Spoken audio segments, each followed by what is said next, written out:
Hello, wonderful people. Today we are going to be doing part two of the preseason preview, and this time we're going to be talking about the defense and special teams. What I'm going to be expecting from literally every single defensive and special teams player, with the exceptions of kick returners, because we already covered Rashid Shaheed and Torrey Horton on Wednesday. If you haven't went and saw that, go and watch that. It will be linked somewhere. Just go on my channel and find it. And you can watch it there because it was a pretty fun one, honestly, because the defense, for what it's worth, isn't going to be that much of a surprise for people, because I'm basically going to be doing this based off the depth chart. I'm looking at the depth chart as of today, August 3rd, and I'm going to be going down the list from left edge to right edge, like literally the entire depth chart and how it is right in front of me per ESPN. And I'm just going to be thinking about the player, their role on the team in the regular season, and what I'm going to be expecting from them in the preseason, because, like, let's say for a starter, for example, like the first person we're going to be talking about here is Leonard Williams. And Leonard Williams is obviously starting on the defensive line. So I'm not going to be expecting him too much to be playing in the preseason, truthfully. I think that's pretty much all I've got to say about Leonard Williams, because, like, with the exception of, okay, maybe you can see rookies like Bud Clark in the starting Seahawks defense, which you might see for maybe a quarter. And frankly, I don't see it happening. I don't see a whole lot of starters on this defense really playing, especially with the early season injuries that we literally had last year. Like, Nicky Memori was out for like weeks after, granted, it was like one of the first like a couple of minutes of week one, but it's also the matter of, okay, we have to keep our starters as healthy as possible as we get them ready for the regular season. I could see them playing a combination of maybe 3 quarters all of preseason. So, which honestly, I think that's, more than I would want, but I trust the coaching staff. I do. But yeah, that's Leonard Williams. There's nothing that we haven't seen already. He's one of the best defensive linemen in all of football. So I don't see any reason to play him that much. Mike Morris is somebody that I think is going to be playing a lot in the preseason, but I don't see him necessarily making the highlight plays that you'd expect, because he's just there. I can't explain Mike Morris all that well. He just exists on the depth chart. He's not bad enough to where it's going to be, okay, you're going to be off the team in a couple weeks. But he's not good enough to where it's like, okay, I'm excited to go watch Mike Morris play in the preseason. Personally, I really don't think so. Bubba Thomas, I don't know who this is. If I'm going to be honest with you, I literally have no idea who this guy is. So, I mean, if he plays, he plays. He doesn't, he doesn't. I always bring honesty on this show, and honestly, I don't have a clue who this guy is. So, whatever. Next up, we have 4 nose tackles listed on our depth chart right now, and number 1 is Jarran Reed. Jarran Reed, I don't see him playing that much, but and again, because we've seen who Jarran Reed is, we've seen him on multiple stints on the defense with multiple different coordinators, and now a new head coach. We're not a new head coach, but a Super Bowl winning head coach on a Super Bowl winning team. Like, he's good enough to where, okay, we don't need to continuously see him on the football field when he's getting older, and it's too risky. Like, I don't want to lose guys when we don't need to. It's pretty much the same thing as Leonard Williams. Like, we're not going to see anything more than we already know about Jarran Reed. Now, the next 2 people I'm going to talk about together: Brandon Peely, Devin Eastern. Devin Eastern's a rookie. Brandon Peely's been the nose tackle, like, when Reed's out of the play. So I'm expecting Peely a lot. Actually, I can see Peely taking about like 65% of the snaps in preseason, like all of preseason. So I would see him predominantly, and rotating in Devin Eastern to see if there's a little bit of a battle there of who's going to get more playing time come the regular season between Peely and Eastern, when Jarran Reed isn't like not able to play. But I mean, God, hopefully he doesn't get hurt. But like, is it like, because obviously Jarran Reed's not going to be on the field like every single play. So we need, obviously, another rotational nose tackle, and that's what these 2 are going to be fighting for. That's just something to watch, a position battle, I guess you could watch. And then Uso Samalo, I'm not familiar, honestly. Moving on. Byron Murphy. Byron Murphy, I don't want to see it all, because we know he's motivated. He's going to play, okay? Because keep in mind, I do expectations versus what I want to happen.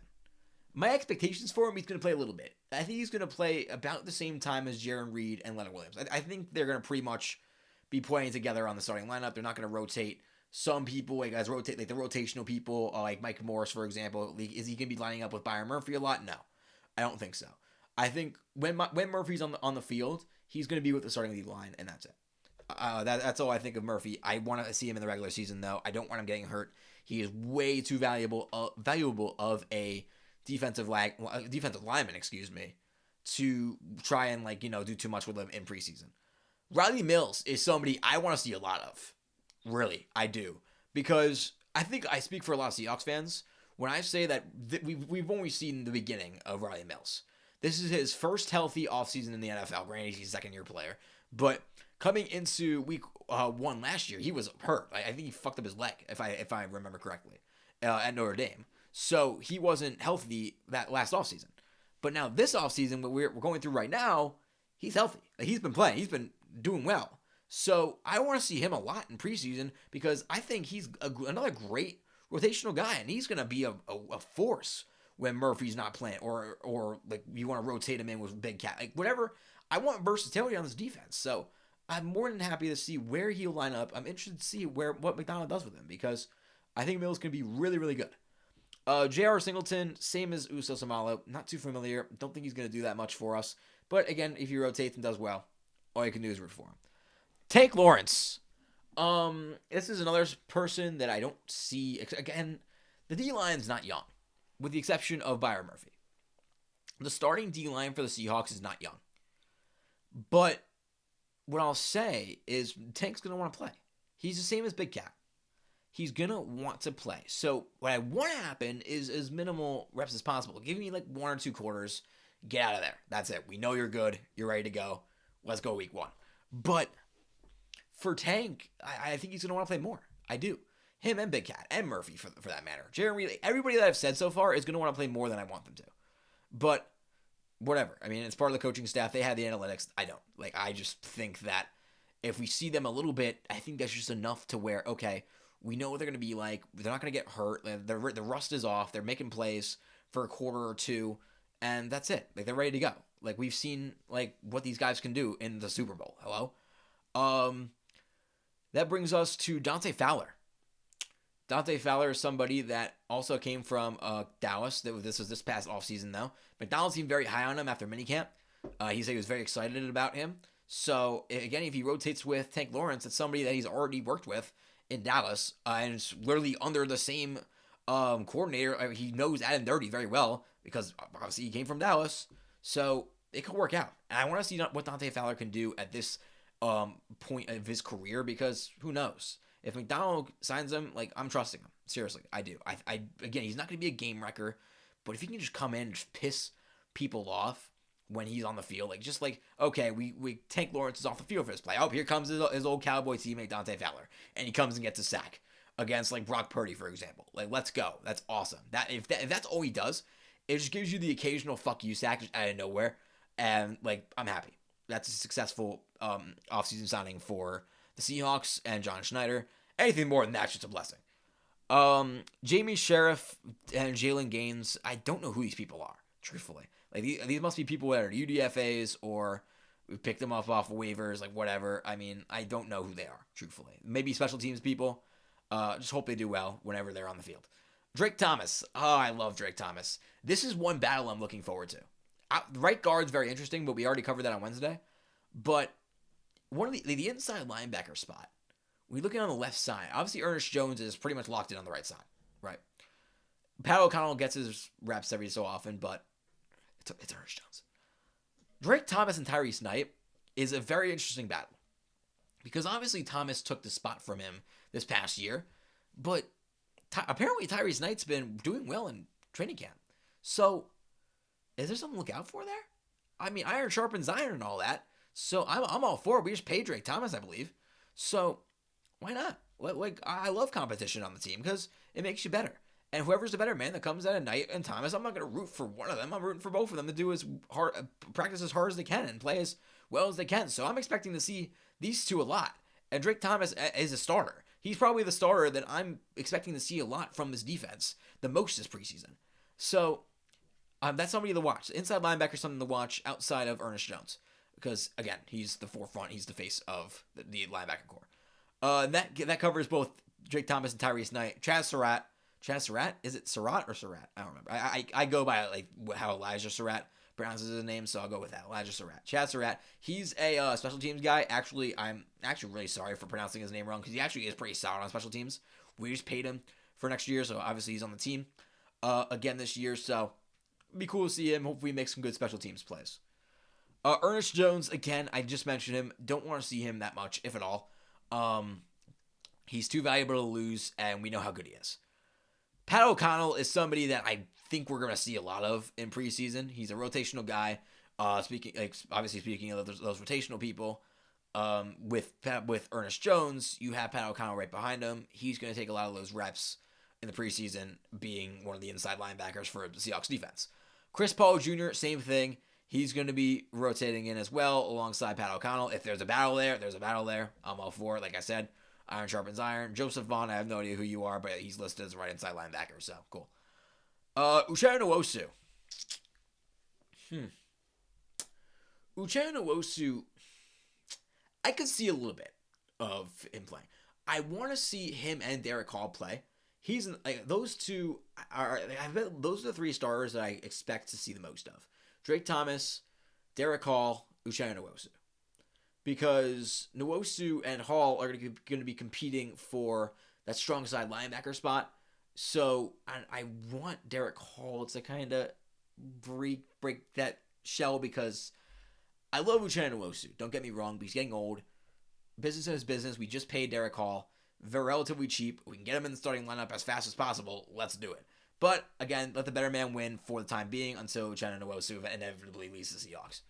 And that covers both of them. I want to see them both relatively a good amount. Uchenna probably not too much, though, because he does have an injury problem, or he did have one. Connor O'Toole, Jared Ivey are guys that, especially Jared Ivey. Let's talk about Jared Ivey for a second. He's somebody that worked his way up. A lot of Seahawks fans were high on him. I was, too, thinking that he was going to make the 53-man roster, and he did last year. He's here now, so hopefully he stays here with us, and him and Connor O'Toole have a pretty good spot, pretty good battle for that other linebacker spot, because it could be a lot of fun. But again, it's pretty much Uchenna Nwosu, Derek Hall's battle right now for the main job. So, and I think it's a good rotation anyways. So regardless of who loses, you're gonna get a good rotational piece anyways, because both these guys can get a good amount of sacks. Devin Witherspoon, don't want to see him at all. Not one snap. Honestly, if I was the coach, I would, or if I was Mike McDonald, I wouldn't see him that much, if at all. Maybe to practice a couple of new blitzes that he might want to do, but nothing too much in coverage. I know. I don't want to see it. We know he's the best slot corner in football. He's going to be wanting an extension. Like, he's got to play his ass off in the regular season. And if the preseason helps with that, I'm all for it. But, again, personally, I don't want to see him that much. Michael Dansby, I do. This is probably the number one corner battle of the preseason. I'm not sure if I said that already, but this is probably it. The Michael Dansby, Andre Fuller, Nehemiah Pritchett, outside corner battle. Who is going to be the outside corner on the left side? Because keep in mind, Nicky Memori is very versatile. He can line up pretty much anywhere. But who's going to be the consistent person? Because Julian Neal's probably on one side, right? Josh Jobe on the other. And then Spoon will line up in the slot, or, or he could be a nickel. Witherspoon and Nicky Memori could pretty much do anything. So the outside corner battle, even with Julian Neal, you can include him in here as well. That all four of those guys need to just work their asses off and show that we're going to be okay at corner without Reek Willen. We're going to be okay without him. Because we drafted two quality corners. We had Nehemiah Pritchett waiting in the wings. And it's going to be fun. These are two guys that we've already broken down in rookie breakdowns. But it's a really coveted battle for a coveted position on the Seahawks defense that was the best defense in football last year. So, if whoever can show out in preseason here is going to definitely be highlighted a lot by journalists and all that. So, whoever shows out, kind of like Reek Willen did a few years back, then that's what I'm looking forward to. I want somebody to really just stand out amongst everybody else. That's what I'm really looking for. Regardless of who it is. It could be Julian Neal, or it could be Michael Dansby, or Andre Fuller. Any one of them, whoever shows out. I wasn't crazy about Andre Fuller. If he proves me wrong, I'm happy. Listen, If Andre Fuller proves me wrong, cool. I love that. And Nehemiah Pritchett is somebody that's been on the defense a lot. He's already moving down the ranks of the depth chart, though. Excuse me. Michael Dansby and Andre Fuller are already ahead of him, and they're both rookies. So something to note. Ty Okada, I could see him a lot because, especially without Kobe Bryant, I completely forgot about him because, speaking of Kobe Bryant, bro, 8 to 10 weeks, hurt, fucked up his knee, bro. That sucks, man. We like Kobe Bryant around here. If you say anything else, fuck you, get off my channel. Ty Okada, he's somebody that really improved the more we saw him on the football field. Because obviously, I alluded to it earlier. Nicky Memori was out a while. Julian Love was out a while. So when we needed a safety to drop back in the coverage, he looked bad to start out with. He got toasted in coverage a few times. But then he started to hold his own. He made good plays. Like, he was making, like, the plays you want to see from Okada. And he got married this offseason. So, like, this guy's living life. So he has a really prominent role on defense that could need him to succeed a lot. So I'm looking forward to seeing Okada play in the preseason. I expect him a lot. So that's another starter that I can see a lot of. D'Anthony Bell, same thing. He's going to be somebody that I'm looking forward to come the preseason. AJ Finley, again, a little bit, I'm interested to see how they rotate the defense around there. And Brandon Johnson, I have no idea who that is. Julian Love, I want to see him a little bit, so maybe he can help mentor the next person we're going to talk about, which I think you guys know I'm talking about here. But, again, nothing too crazy. He's getting older. Don't want to damage anything. Don't want to get hurt. So just enough to where we know that you're so good. Bud Clark, man. Everything. Give me everything. Let him play as much as possible. I want to see him ball. That is it. Let me see Bud Clark ball. Please. He is so good. He is so good at football. He is going to be my preseason standouts, my predictions. Bud Clark, Elijah Arroyo, and whoever shows out between Drake Thomas and Tyrese Knight. And the cornerback room. Whoever shows out. So those those handful of people. And a lot of them are on the defense. Because corners, like I said, wide open position. Outside of slot corner. You have safety, which Julian Love's not going to be there forever. Even Warrior's going to be here a while, but Love's not going to be. And it's just going to be fun. It's going to be a lot of fun. And Bud Clark, man, he's a leader. He was a leader at TCU. He went to the college football playoff. He has playoff experience.